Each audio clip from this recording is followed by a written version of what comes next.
Arsenal's international break was almost perfect up until that one moment that ruined our entire mood. Let's break down how every star has performed for their respective nations, the good, the great, and the worrying.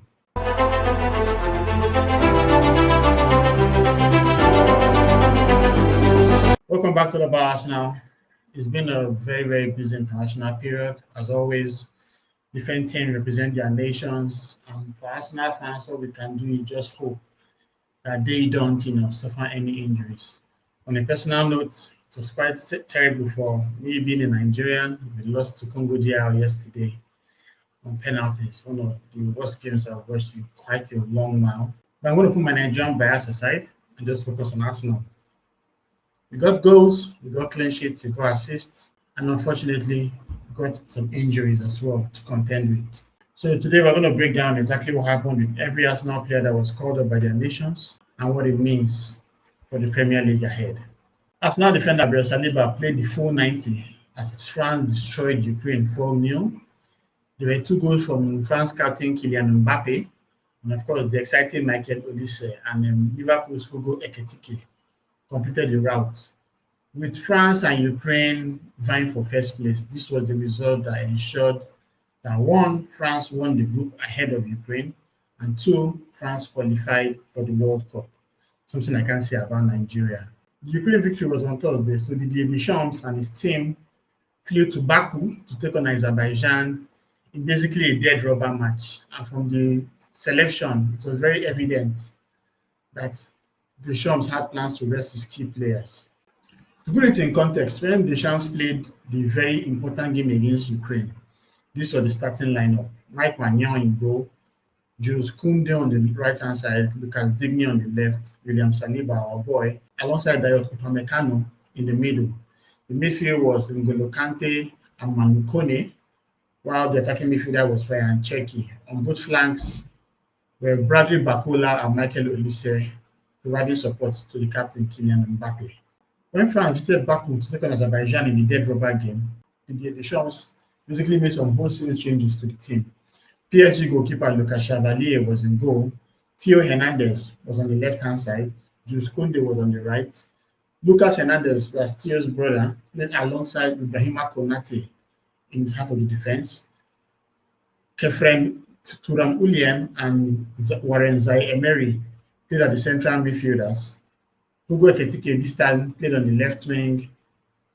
Christopher Nkunku played in the middle.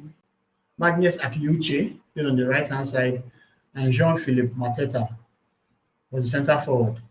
Well, this obviously now with France having the kind of quality as a second team, they have more than enough in the tank to beat Azerbaijan. And even though Renat Dadashov scored the first goal quite early for Azerbaijan, the French side responded with goals from Mateta, Akliuche, and an own goal from the Azerbaijan goalie, Shadurin Mahamadaliev. That's a nice name. To make it 3-1 to France. In the game against Ukraine, Saliba won every ground duel. He completed 90% of his passes. He looked very comfortable and on board at all night. Just typical Saliba. And despite the fact that he was rested in the second match, that was very good for Arsenal. France had already qualified. They were undefeated. Good management from Deschamps. Great news for Arsenal.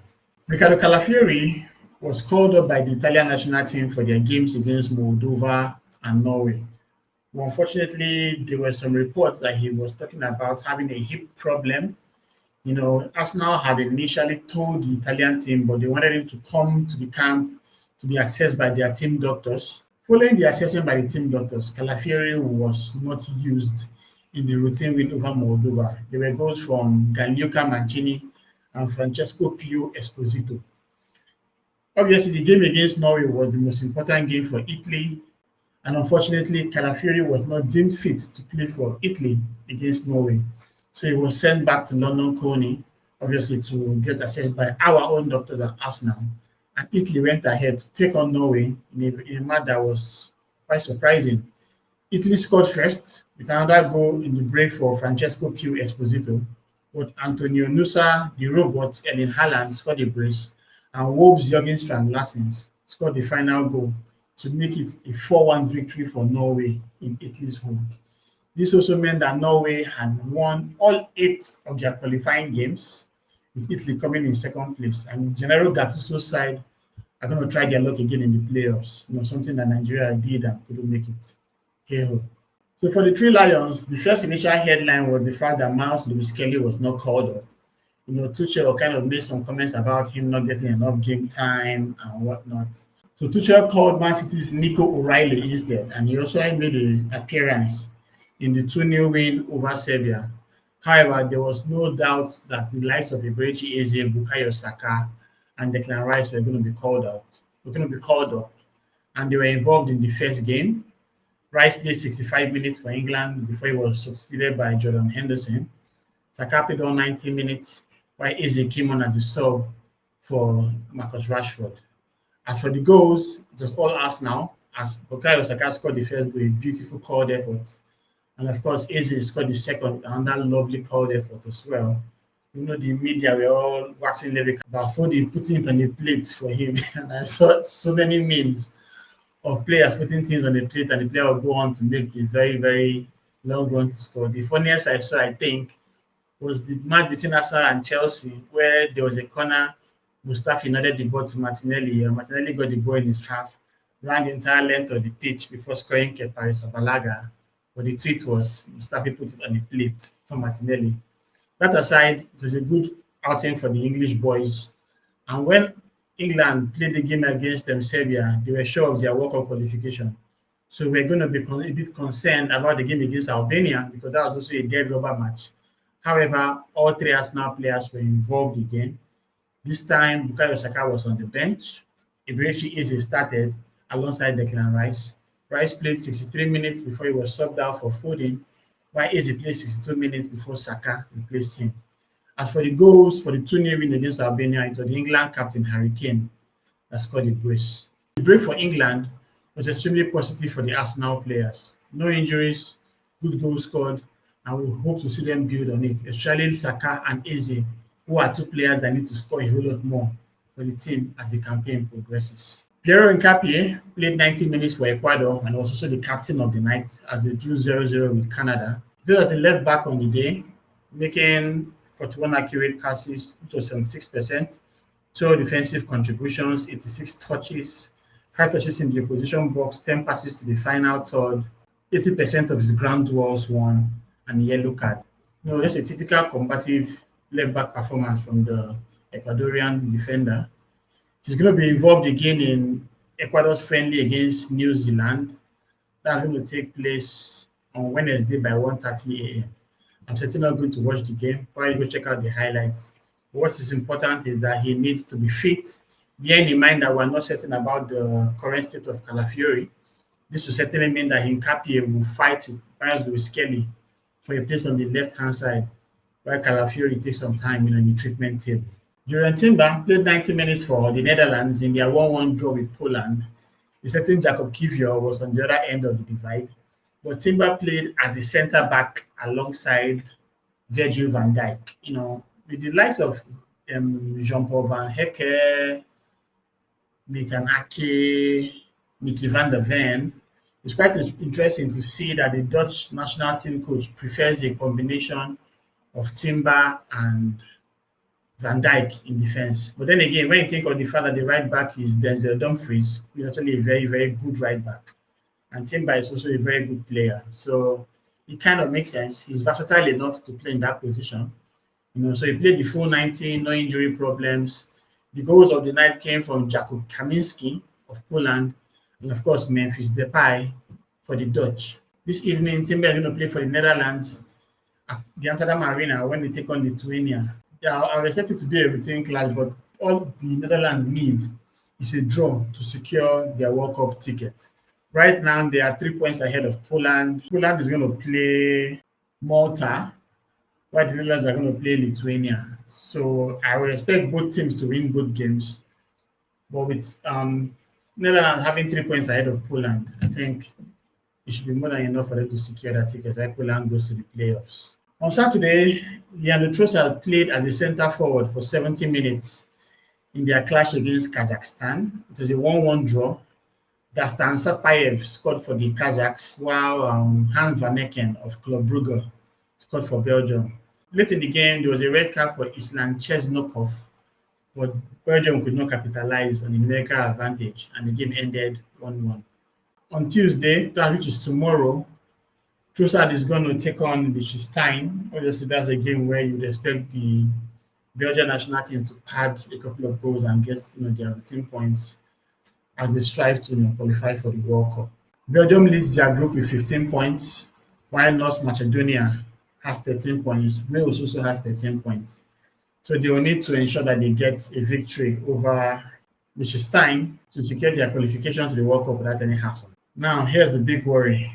The man who was on the thumbnail. What makes this worse is the fact that this took place at the Emirates Stadium because Brazil took on Senegal in a friendly. Yes, a pathetic friendly that no one needed. Despite the disappointing campaign, Brazil qualified for the World Cup in 5th place behind Argentina, Ecuador, Colombia, and Uruguay.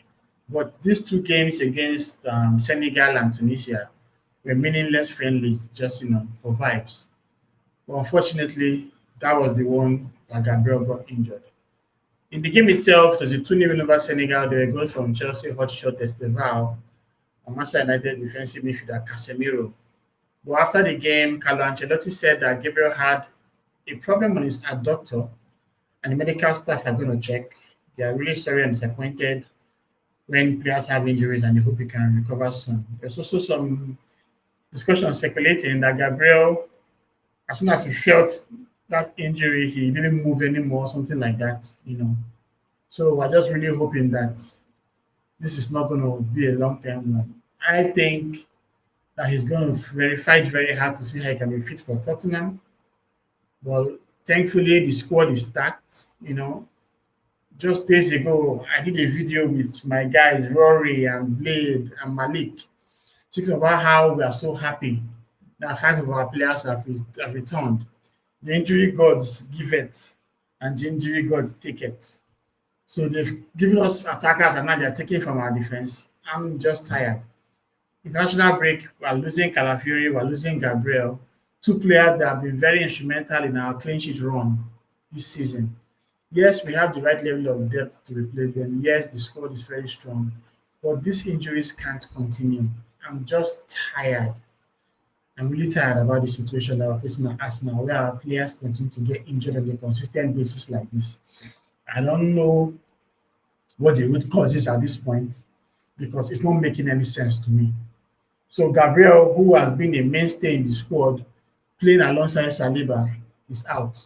Yes, we can use Hincapié as the left-footed centre-back. We can also use Mosquera to play alongside Saliba, but he's going to be a huge loss for us.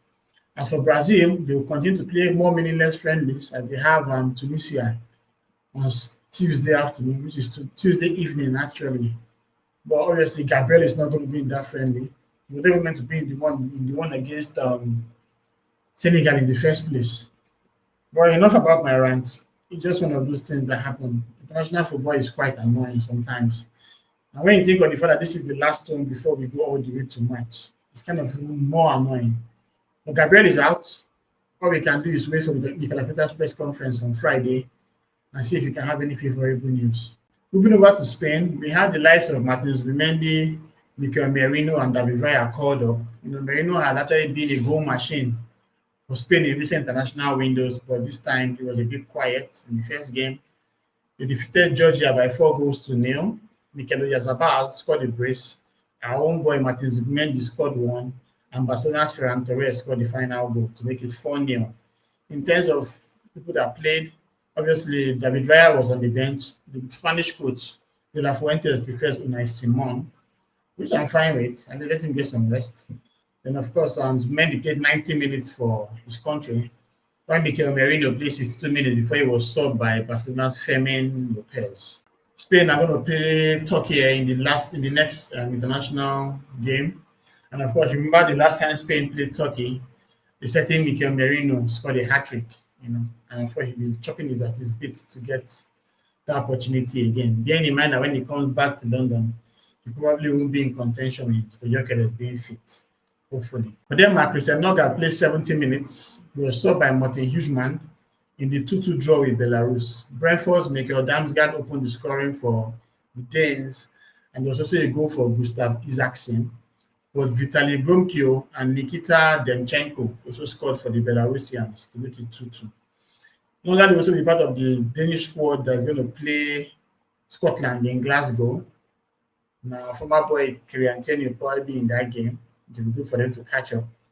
But, Nørgaard is someone that will always be a backup. I really wish that he came on as a sub instead of Mosquera again in the Sunderland game. But there's no point crying over spilled milk. That ship has sailed. And I said on top of the table, even though our lead had been cut down to 4 points. So what does this mean for us now? Saliba, Zubimendi, Eze, Timber, Saka were in excellent form. Hincapié looks calm, strong, and of course remain fit. He's going to be a vital cog in the coming weeks as we wait on the news on Calafiori's injury. Then the Trossard played decent minutes as a centre forward as well, no injuries. Calafiori, obviously, he was sent home early for further assessment by the Arsenal medical staff, and you can only hope that he's okay. Calafiori has been a very, very important player for us this season with his maverick style and creating chaos in the opposition box. He offers something different from the likes of Lewis Kelly and Hincapié, but Lewis Kelly and Hincapié are also very capable in his absence. Our biggest problem was certainly Gabriel. We're just hoping now, keeping our fingers crossed that whatever Arteta is going to share with us will be positive. But when you think about growing injuries, man, I would just say that the Tottenham game is going to come too soon. But it kind of hurts me because after Tottenham, we are playing Bayern Munich. After Bayern Munich, we're playing Chelsea. Like this week we're about to go into, it's going to be a very hot week. Unfortunately, we might not have Gabriel for this game, but let's just see how it goes. The squad are going to return back after a couple of games. There are a couple of games tonight, Tuesday night, then Wednesday, I think. And we'll come back to the swing of things, from Thursday onwards as we look forward to the Tottenham clash. The squad is in good form, high confidence, mostly healthy, only with Gabriel and Calafiori needing assessment. One of those international breaks that we did well in terms of performance, but the timing was almost perfect. Obviously, these injuries are something to be concerned about. But just what it is. So if you enjoyed this breakdown, please smash the like button and don't forget to subscribe to Love Arsenal for more Arsenal content. Let me know the player that impressed you the most. You can put that on the comments below. And of course, the road to 2,500 subscribers continues. Till then, come on, you Gunners.